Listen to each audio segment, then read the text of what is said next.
Eh, con mi familia vivimos bastante tiempo en Maipú, alrededor de 15 años. Y uno de nuestros vecinos era Billy Bunster.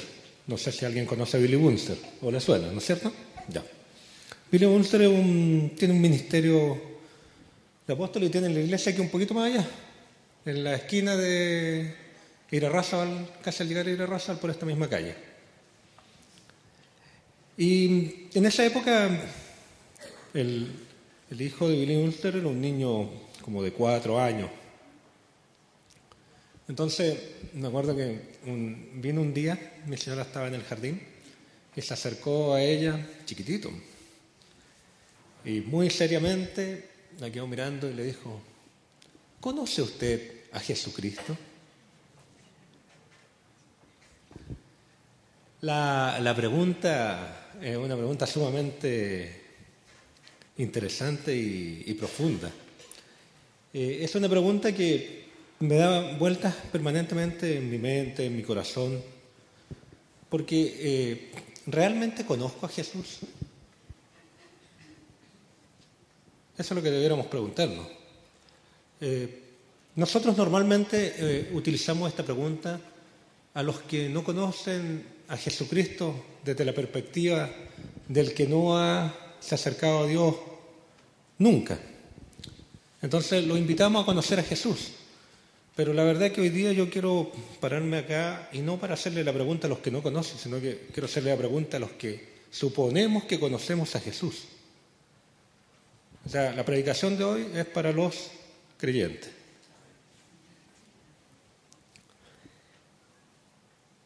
Cuando llevamos mucho tiempo como creyentes, nos vamos olvidando de esta pregunta del comienzo, si conocemos a Jesús. Y no la reflexionamos mucho. Yo hago una analogía. Vamos a hacer un ejercicio. ¿Cuántos de los que están aquí saben leer y escribir? Todos, ¿no es cierto? Y todos vamos a responder. Hace tiempo atrás en el trabajo me llegó un mail donde invitaban a toda la gente que quisiera participar para ser dirigente gremial. Y miré la lista de requisitos y de repente uno de los requisitos decía saber leer y escribir. Entonces vi esa parte y dije: chuta, no voy a poder participar. Porque cuando uno pregunta si sabemos leer y escribir, lo que pensamos es si sabemos trazar sonidos y sabemos interpretar algunos signos o juntar letras. Pero si yo les pregunto, yo recién le hice la pregunta si sabemos leer y escribir, pero si les doy un texto de cierta complejidad como un artículo de una revista seria, de política, por ejemplo, y luego vemos cuál es su comprensión de lectura. Si hacemos una prueba escrita para ver cuál es la ortografía que tienen, cuál es la caligrafía que tenemos, si somos capaces de hacer un discurso, escribir un discurso que tenga una proposición, que tenga un desarrollo, una conclusión, si somos capaces de hacer una buena redacción, si podemos desarrollar una idea escrita que sea más o menos coherente y no caigamos en lugares comunes, podríamos decir que sabemos leer y escribir. Entonces, si después de todo eso vuelvo a preguntar ¿cuántos saben leer y escribir? La respuesta, las manos van a ser menos. De hecho, en la Universidad Católica, todos los alumnos cuando ingresan a la Universidad Católica tienen que dar una prueba de lectura. Solamente un 43% de los alumnos que ingresan a la Universidad Católica lo aprueban. Y ningún titulado de la Universidad Católica puede titularse si no tiene aprobado su test de lectura, donde hay comprensión, redacción, ortografía y una serie de... Porque la mayor parte de los chilenos no sabemos leer ni escribir. Entonces, lo que sí hacemos es interpretar signos, leemos, juntamos letras, pero entonces cuando decimos conocer a Jesús es un poco eso. Sabemos como el conocimiento básico de Jesús. La parte de los datos, de la historia que nos cuenta un poco la Biblia y lo poco que podemos ir aprendiendo por las predicaciones o por los estudios. En Juan 17:3 el Señor dijo: esta es la vida eterna, que te conozcan a ti, el único Dios verdadero y al que tú has enviado, Jesucristo. Esta es la vida eterna, que te conozcan a ti, el único Dios verdadero y al que tú has enviado, Jesucristo. Tremenda declaración. Esta es la vida eterna, que conozcamos a Dios y a Jesucristo. Y esa es la vida eterna, conocer a Dios. El verbo que se usa en la Biblia, en todo el Antiguo Testamento, para la palabra conocer es yada, que normalmente se traduce como comprender, entender, saber. Y yada generalmente va a significar que es el conocimiento a través de la observación y la reflexión o el conocimiento por la experiencia.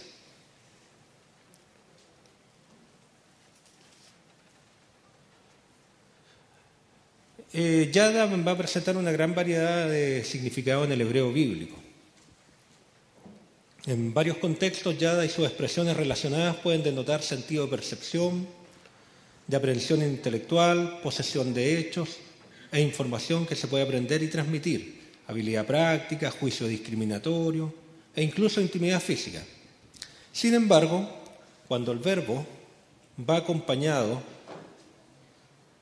o tiene a Dios como objeto,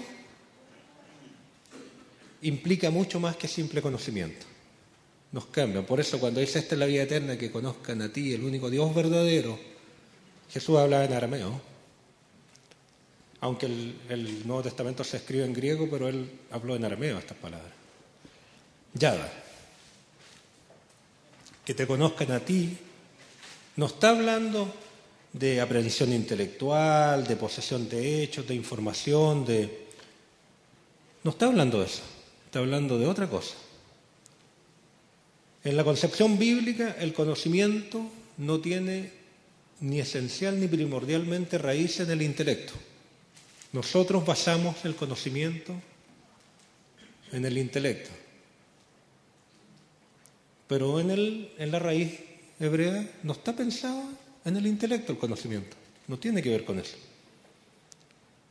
No tiene que ver con la actividad mental, sino que se basa en la experiencia y se relaciona con las emociones, de modo que puede abarcar cualidades como vínculo, intimidad, cuidado, parentela y reciprocidad.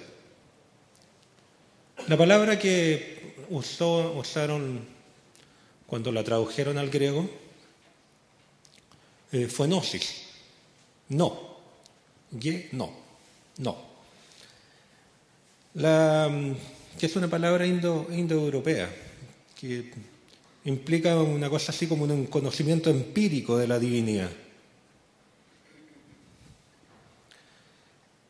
No un conocimiento intelectual. Jesucristo no es una idea, tampoco es un personaje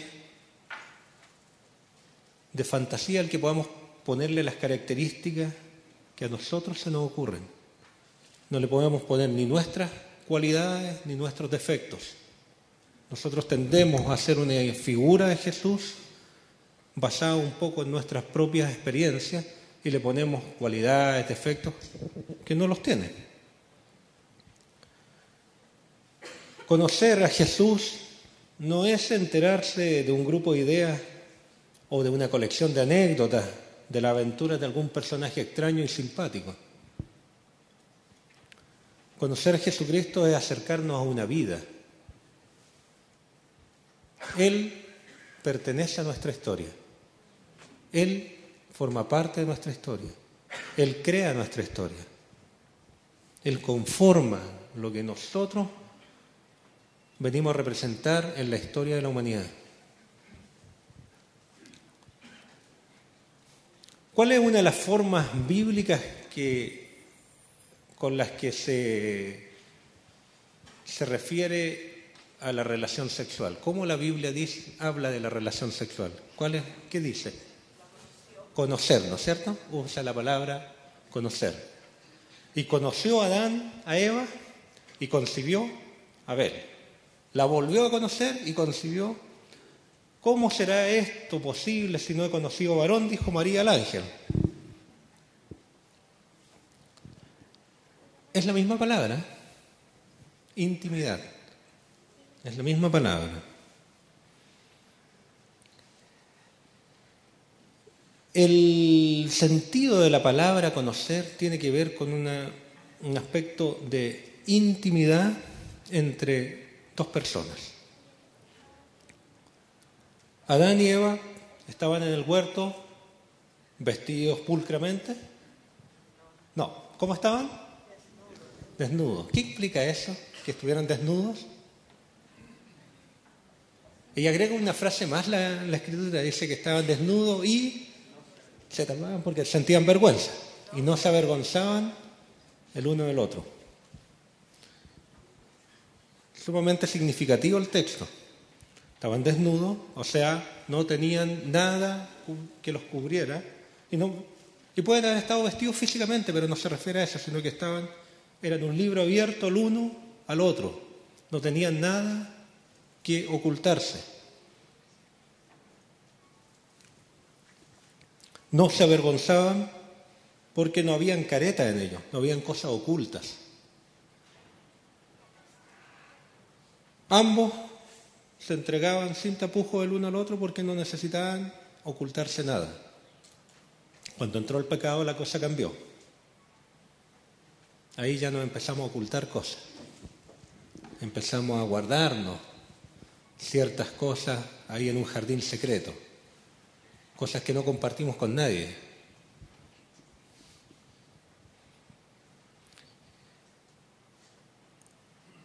A Juan, el último de los profetas, le correspondió la misión de señalar con el dedo al Mesías. Este es el Cordero de Dios que quita el pecado del mundo. Así dijo Juan.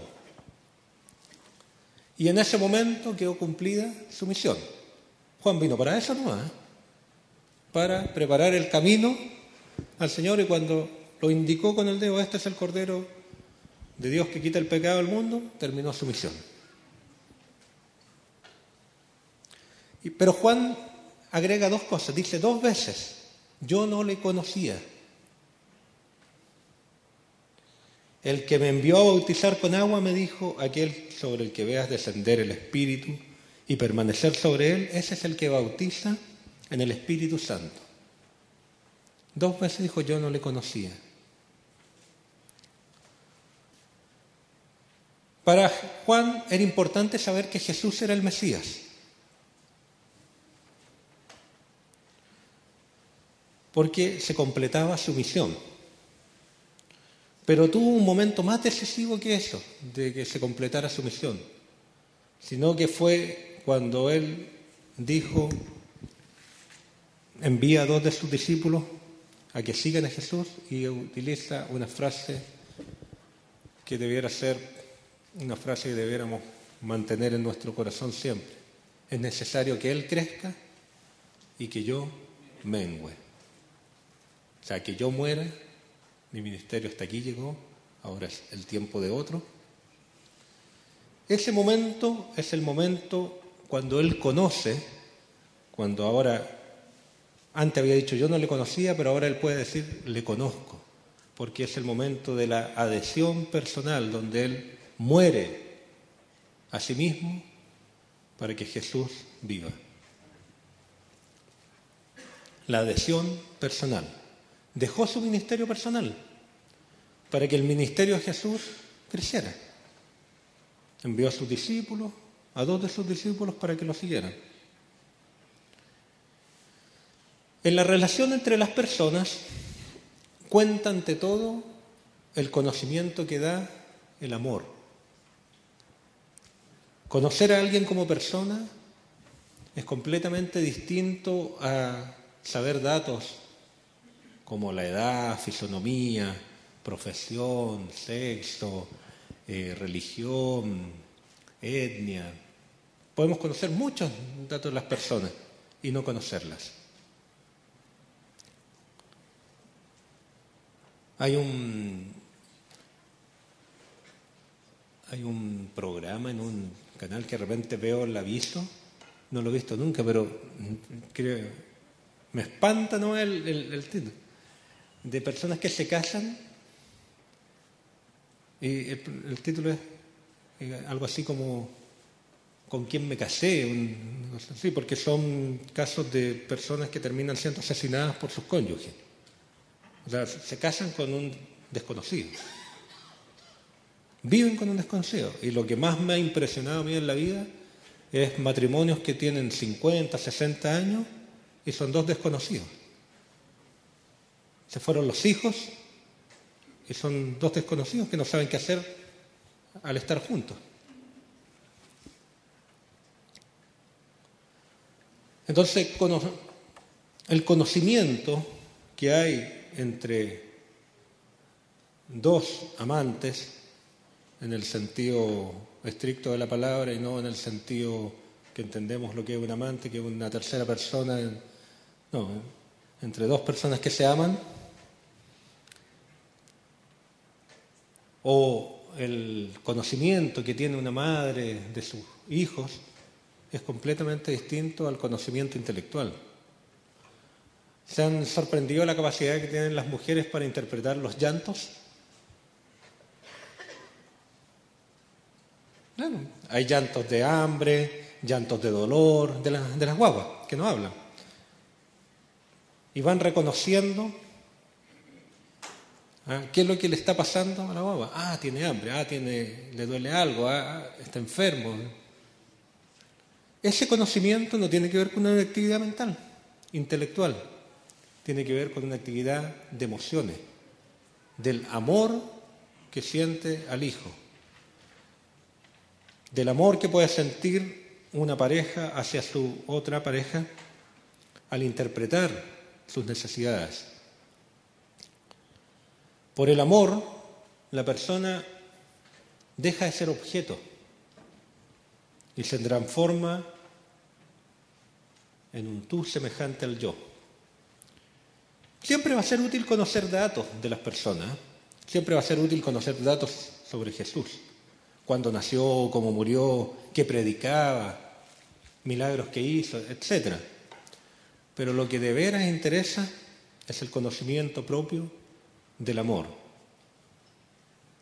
Solo quien ama tiene experiencia de quién es el otro y comparte su ser. El que no ama no tiene experiencia de lo que es el otro, es decir, no lo puede conocer. Solamente entre los que se aman se da la comunión. Cada uno siente lo del otro como propio. Y recordemos que eso es el reino de los cielos. Comunión con Dios por medio de nuestro Señor Jesucristo y en Él comunión con los hermanos. Entonces, de acuerdo a esta definición del conocimiento, ¿cómo podemos darnos cuenta de que conocemos a Jesucristo? Y ahí viene la pregunta. ¿Conoce usted a Jesucristo? En la oración, cuando contemplamos a nuestro amado, sin dedicarnos solo a pedir cosas, sino a estar con aquel a quien amamos, entramos en comunión con Dios y eso es conocerlo. Conocer a Dios es estar en comunión con Él. El apóstol Juan nos dijo, quien no ama, no conoce a Dios, porque Dios es amor. Conocer a Dios implica amar. Si no amamos, no hemos conocido a Dios. Nos quiere decir que hay que tener una experiencia del amor para saber quién es el Señor. ¿No es verdad que cuando amamos y nos sentimos amados, consideramos que no hay experiencia mejor? Nos sentimos completos, nos sentimos plenos. Pero el amor es un modo de ser, es una forma de vida. ¿Cómo podemos saber si amamos a Dios? Es una forma de vida, amando al prójimo. Si no amamos al prójimo, si no hay muestras de afecto, no hay amor a Dios. No hay conocimiento de Dios. El apóstol Juan nos vuelve a decir, en esto hemos conocido el amor, en que Él puso su vida por nosotros. También nosotros debemos poner nuestras vidas por los hermanos. Caramba.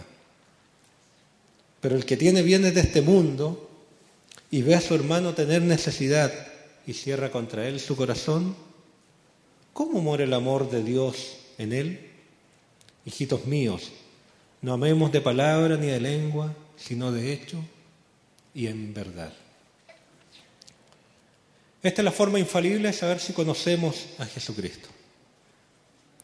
No al hombre de la historia que anduvo en Galilea, sino al Señor y Salvador de la humanidad, a quien se entregó por nosotros, a quien debemos adorar, a quien debemos rendir toda nuestra vida y dar toda gloria.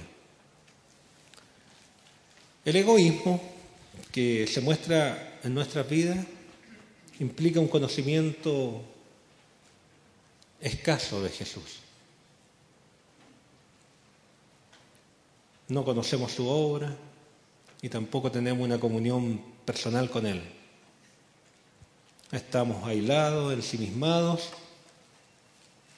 como aquellos anacoretas del tercer siglo que se retiraban para tener una mejor comunión con Dios, cuando la comunión con Dios se consigue en la relación humana, y no en apartarse a vivir una, como decía la égloga, del que vive, ya me voy a cortar, de Garcilaso de la Vega, que es mejor apartarse del mundo para vivir una vida dedicada a Dios, cuando lo que estamos haciendo es alejarnos del conocimiento de Dios. Porque cuando nos apartamos, nos aislamos, nos ensimismamos, estamos negando lo mejor de Dios. Lo mejor de Dios es dar. Porque de tal manera amó Dios al mundo que dio, y ustedes saben el resto, que dio lo que le sobraba. No, dio lo mejor de sí a su Hijo unigénito. Dio lo mejor de sí. La vida es comunicación, eso es conocerse. La venida del Salvador al mundo es el grito de Dios, donde nos comunica a raudales su amor. El mayor grito de Dios. Ahí va mi Hijo. Ahí voy yo mismo. Mi esencia está ahí. Mi sustancia está ahí.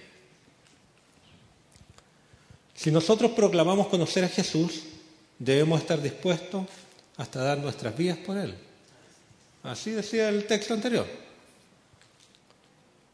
O por nuestros hermanos. Debemos ser capaces de crucificar al yo y reemplazarlo por el tú. La comunicación debe aumentar. Ahora debiéramos ser capaces de conjugar el verbo de dar de mejor manera. Yo doy, tú das, él da, nosotros damos, vosotros dais. Porque de esa manera, ¿qué pasa? Todos recibimos. Entonces, yo recibo, yo recibo, yo recibo. No. Yo doy, tú das. todos recibimos. Esto es comunicación, lo contrario al aislamiento y ostracismo en que se debate esta humanidad, que es lo que nos han vendido. Esta sociedad nos ha ido vendiendo la individualidad, a crecer solos, a rascarnos con nuestras propias fuerzas, a ser egoístas. Antiguamente en Chile existía educación gratuita hasta el año 73 y hasta el año 81 existía, ¿cómo se llama esto? Financiamiento escalonado, o en que se pagaba de acuerdo a los ingresos. A partir del año 81 nos vendieron que ahora había que rascarse por sus propias cosas y cada uno ahora hacía su propio esfuerzo. La sociedad nos ha ido vendiendo un modelo engañoso, un modelo que Satanás instauró en el inicio. Y nos hemos ido convenciendo de que eso es bueno. Yo doy, tú das, todos recibimos. No, tú das y yo recibo. Si decimos conocer a Jesús hay que mostrarlo. Esta es la forma concreta de hacerlo. Lo demás es teoría y buenas intenciones. Conocer a Jesucristo es tener una relación vital con Él, una que se caracteriza por la fidelidad, que se basa en el amor, la confianza y un profundo y permanente aprecio. La confianza y el conocimiento son aspectos integrales e inseparables en esta relación. Conocer a Jesucristo en todos los caminos de uno es actuar de un modo que ennoblece esa misma relación. De repente nos pasa que le ocultamos cosas a Dios, como si pudiéramos ocultárselas, pero se las ocultamos. En nuestra mente como que creemos que podemos ocultarle cosas, entonces hay cosas que no se las decimos y las guardamos.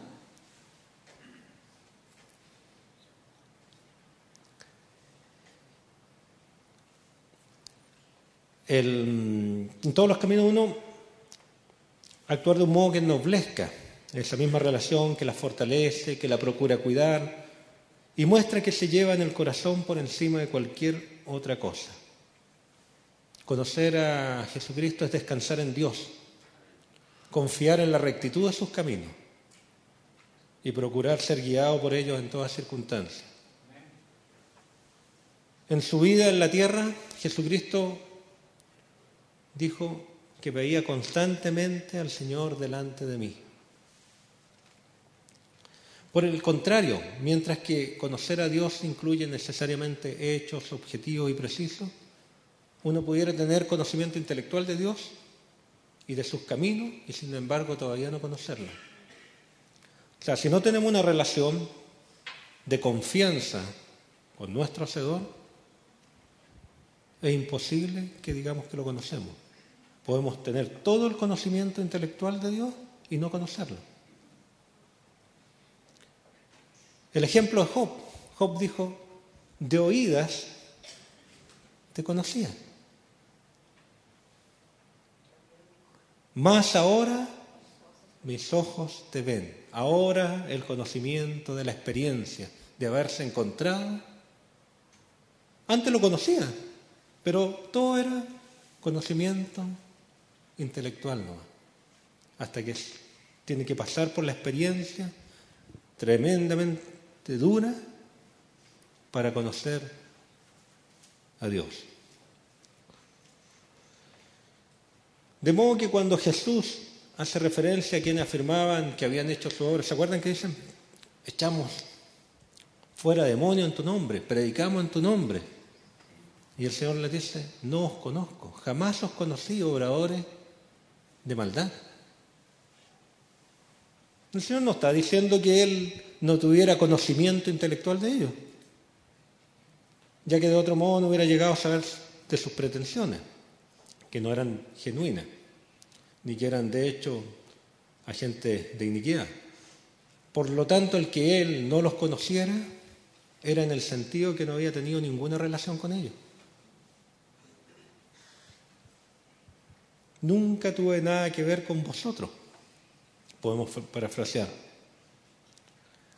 Cuando la Escritura dice que Cristo no conoció pecado, esto no implica que Él no tuviera conocimiento intelectual de lo que es el pecado.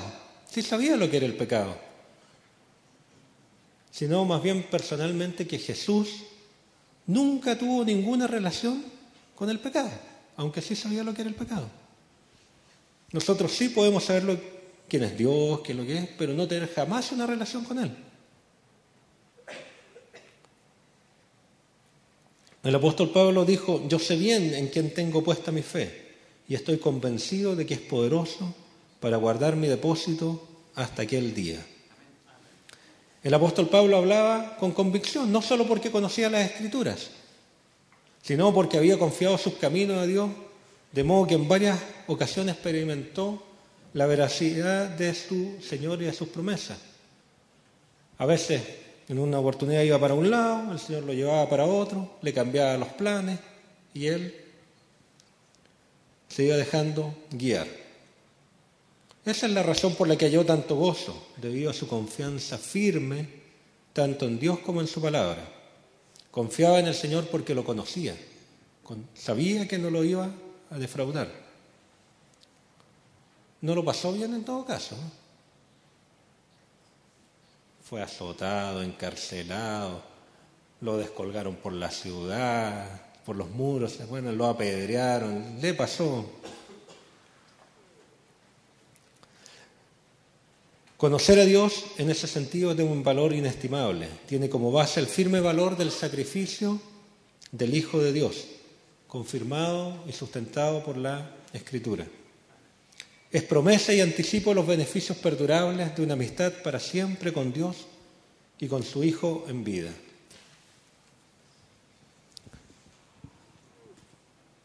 Hoy es tiempo de volver a considerar la pregunta. Dije que esta era una predicación para creyentes y no para inconversos. Aunque nosotros podemos siempre decir a otros si conoce a Jesucristo y presentarle a Jesús, pero más bien para que nos hagamos nosotros la pregunta: ¿cuál es nuestro conocimiento del Señor Jesús? ¿Cuánto lo amamos? ¿Cuánto estamos dispuestos a dar por su nombre? La palabra de Dios está llena de la personalidad de su autor. Nos muestra claramente cómo debemos actuar aquellos que decimos conocerlo. En los pasajes que hemos leído se nos muestra a aquellos que han conocido a Jesús cómo han actuado frente a este conocimiento. Juan hizo su adhesión personal, es decir, yo no sigo con mi ministerio, cumplí mi misión, ahora que Él crezca, yo muero. Esa es una decisión personal, decisión, yo muero, ahora Él se desarrolla.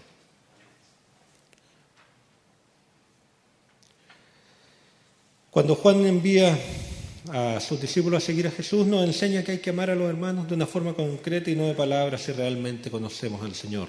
Entonces ahora solo falta que cada uno de nosotros tome una decisión personal frente al conocimiento del Señor y haga su propia adhesión a la causa de Jesucristo. Amando a los hermanos, dejando el egoísmo, comunicando lo que tenemos, es decir, dando. Comunicar es dar. Comunicar es dar, compartir. Luchando cada día contra las astucias de este mundo y de su rey. Nos han engañado, hermano. Lo que se muestra en la publicidad, lo que se muestra en el mensaje de este mundo es un engaño para nosotros. Va contra la Escritura. No mirando cada uno por su propio bien solamente, sino también por el de los demás, venciendo de esta forma el egoísmo, imitando al Maestro que dio su vida por nosotros. El máximo ejemplo de generosidad. Si hacemos esto, realmente podemos decir que conocemos a Jesús. que hoy sea el comienzo de una nueva etapa en nuestras vidas, para que mostremos el conocimiento que tenemos de Jesucristo. Como corolario vamos a compartir la cena, que es la comunión con Cristo y con los hermanos. Como un inicio podemos compartir la cena reflexionando cuál es nuestro conocimiento de Jesús. El Señor les bendiga.